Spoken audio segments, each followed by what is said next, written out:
मैं सिर्फ ये कहूंगी कि वो वक्त दूर नहीं है कि जब बाबरी मस्जिद की पहली ईंट उसकी बुनियाद में पिंडी से एक आम सिपाही लगाएगा और उसमें पहली अजान पाकिस्तान का सिपह सालार आसिम मुनीर देगा।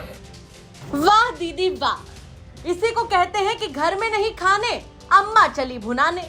जिसका देश कटोरा लेकर भीख मांग रहा है, खाने के लिए घर में रोटी नहीं है, वो दांत मजबूत कर रहे हैं चप्पल चबाने के लिए।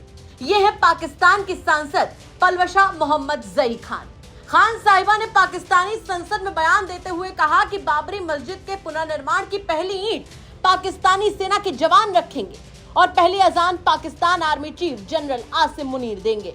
अरे मैडम, जब चमड़े की जुबान लेकर कुछ भी उलूल जुलूल बकना ही था तो ये भी कह देती कि नचनिया बिलावल भुट्टो भी लोगों का एंटरटेनमेंट करेंगे। वैसे भी पाकिस्तान की किस्मत में बिलावल से ज्यादा बड़ा जोकर तो कोई है ही नहीं। दरअसल पहलगाम अटैक के बाद से ही पाकिस्तानी नेता लगातार उलूल जुलूल बक रहे हैं, लगातार बोल रहे हैं कि भारत का ये कर देंगे वो कर देंगे। अरे वो जब करना है वो बाद में करना, पहले 93,000 सैनिकों के कपड़े तो भारत से ले जाओ जो भारतीय सैनिकों ने पाकिस्तानी सैनिकों को नंगा करवा कर गिरवी रखवा दिया था। जिस आसिम मुनीर की बात कर रही हो, उस मुनीर को सलवार कमीज पहनाकर दुल्हन की तरह विदा करेगी भारतीय सेना। इस बात का वादा भारत के एक एक इंसान से ले लो। मैं सिर्फ ये कहूंगी कि वो वक्त दूर नहीं है कि जब बाबरी मस्जिद की पहली ईंट उसकी बुनियाद में पिंडी से एक आम सिपाही लगाएगा और उसमें पहली अजान पाकिस्तान का सिपह सालार आसिम मुनीर देगा।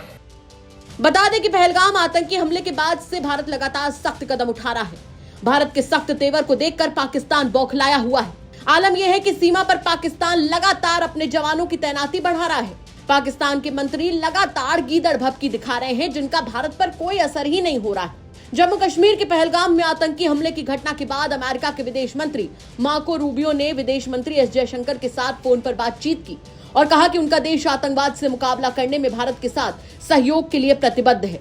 दोनों नेताओं के बीच ये बातचीत ऐसे समय में हुई जब पहलगाम में आतंकी हमले के बाद भारत और पाकिस्तान के मध्य तनाव बढ़ गया है। बातचीत के दौरान जयशंकर ने रूबियो से कहा कि पहलगाम आतंकी हमले के दोषियों, उनका समर्थन करने वालों और इसकी साजिश रचने वालों को निश्चित रूप से न्याय के दायरे में लाएगा। ब्यूरो रिपोर्ट, यूपी तक।